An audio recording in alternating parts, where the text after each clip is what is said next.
a walker. Now, I've been a motorcyclist nearly all my life, and I still am, because to me, riding a bike, especially one like this, is fun.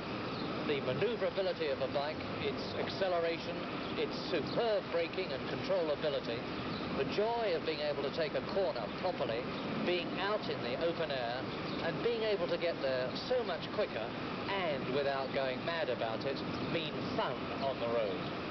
I guess that's why motorcycling's been booming for years now. That and the fact that today's bikes are such superb pieces of machinery.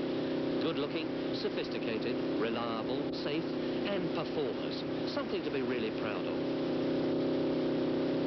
Of course, we can't all ride a big one, but whether you drive a 175 commuter or an 1100 superbike, you can all enjoy a good day's road riding with the club.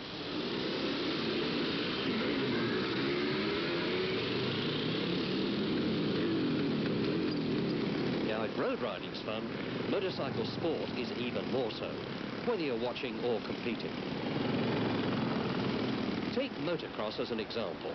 It started in Britain over 50 years ago, and Hawkstone Park is one of the major venues. A worldwide sport with an enthusiastic following and year-round involvement. Very healthy sales to attract manufacturer support, a new breed of supermen to do the winning and get the publicity, and providing what I think is the best motorcycle spectacle of all.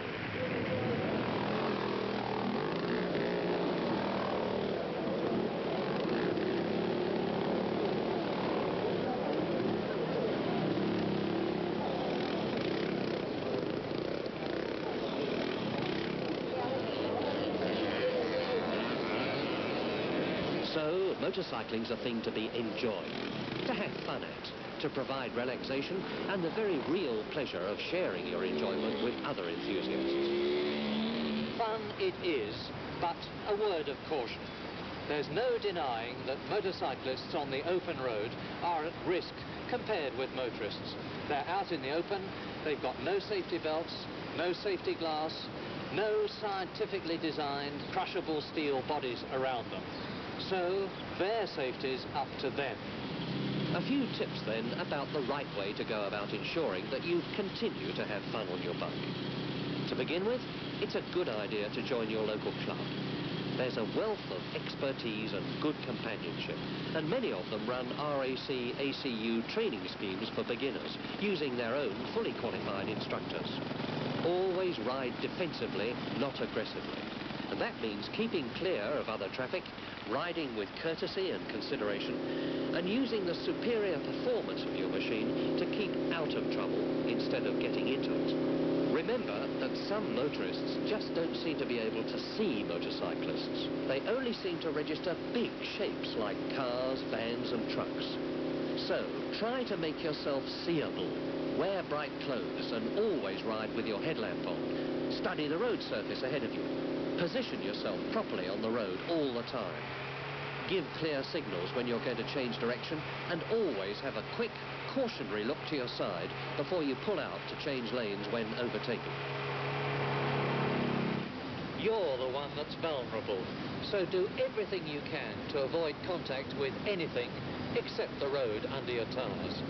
You won't have a responsive bike under you, and you won't be able to get the best out of it and enjoy it to the full unless it's in good order.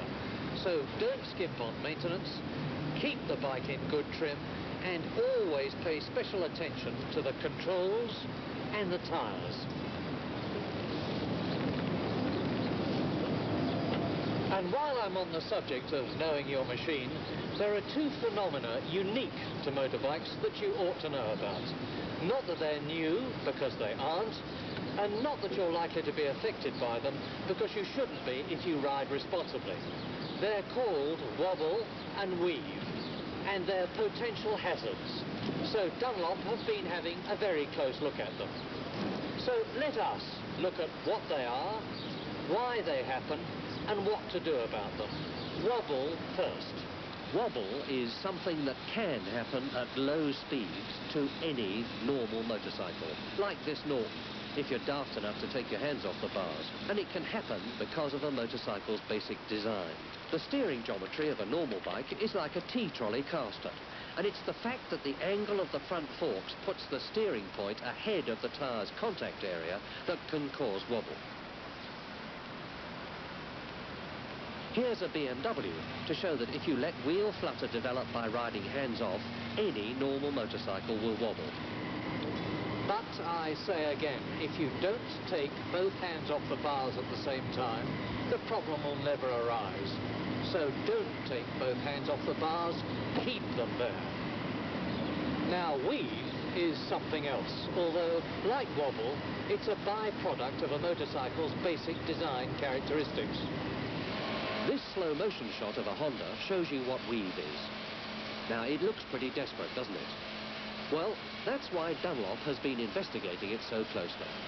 But first you should be clear that weave only happens, when it happens, at speeds over the legal limit. So it shouldn't happen to you, in this country at any rate.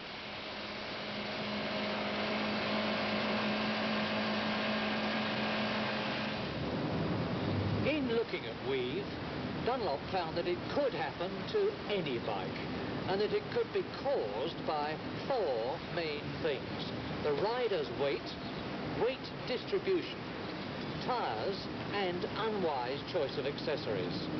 Let's look at the rider's weight factor first. Meet John and Dave. John's in red and weighs 10.5 stone. Dave is 14 pounds heavier, and this can make a big difference to machine handling. Here's 10.5 stone John on a Kawasaki. At 85, the bike begins to weave quite spontaneously. John isn't doing anything except sit there.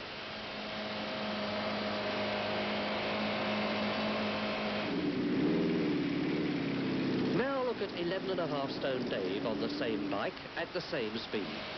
Steady as a rock, even when he deliberately shakes the bars.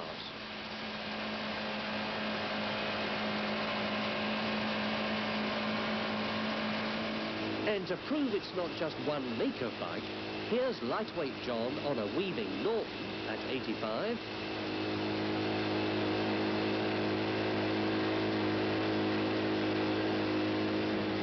A weaving BMW 90S at 85. A weaving Suzuki at 85.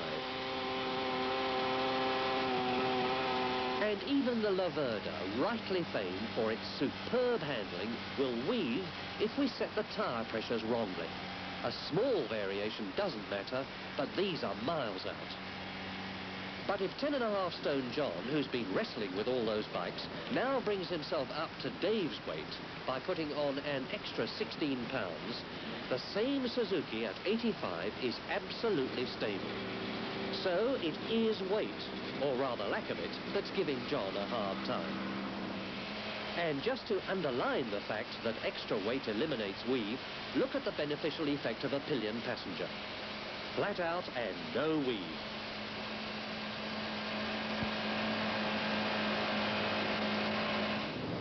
But before you rush out to sell the bike, let me tell you that there's an incredibly simple answer to high-speed weave. Just lie down. Don't wrestle, don't brake, just lie down. Look at this. A nasty bout of weaving.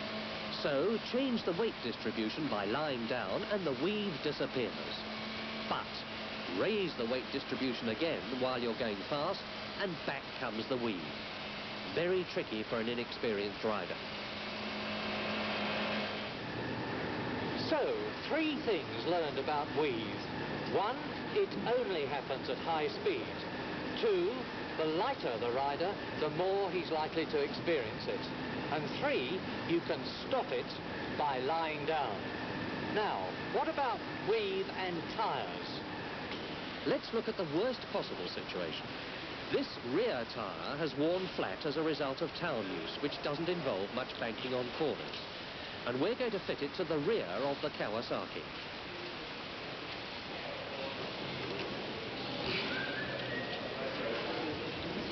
And here, as a complete contrast, is a sharply profiled racing front tyre designed to give the maximum grip when the bike's well heeled over. We're going to put that on the front.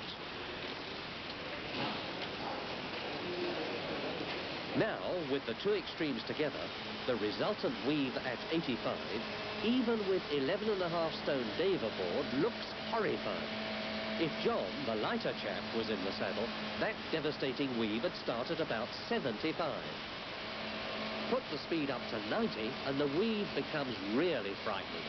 But changing the weight distribution by lying down soon stops even this impending tank slapper.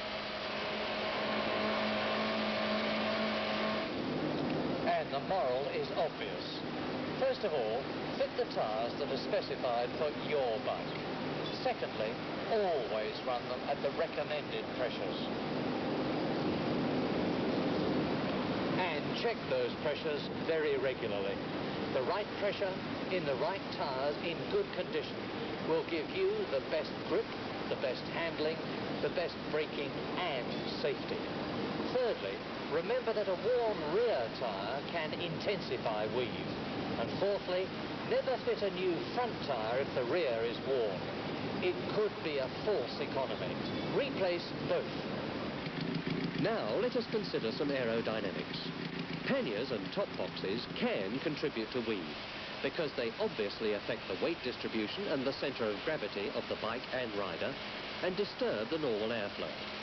So, panniers and helmet boxes extending out to the rear should be avoided on sensitive machines.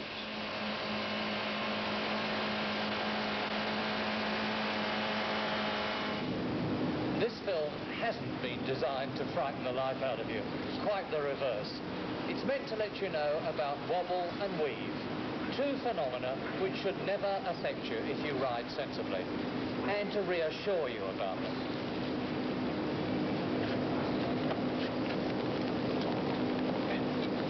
Now, low-speed wobble only happens when you take both hands off the bars at the same time. So keep them where they should be, and you won't ever get it. But if you ever get involved in a high-speed weave situation, don't panic. Lie down. Don't brake violently. Don't wrestle with the bike. Lie down. Wait for the weave to disappear, slow down, and then sit up gently. And remember that if you obey the speed limit, you won't get weave anyway. And finally, don't let any of this deter you. Motorcycling is a fun thing.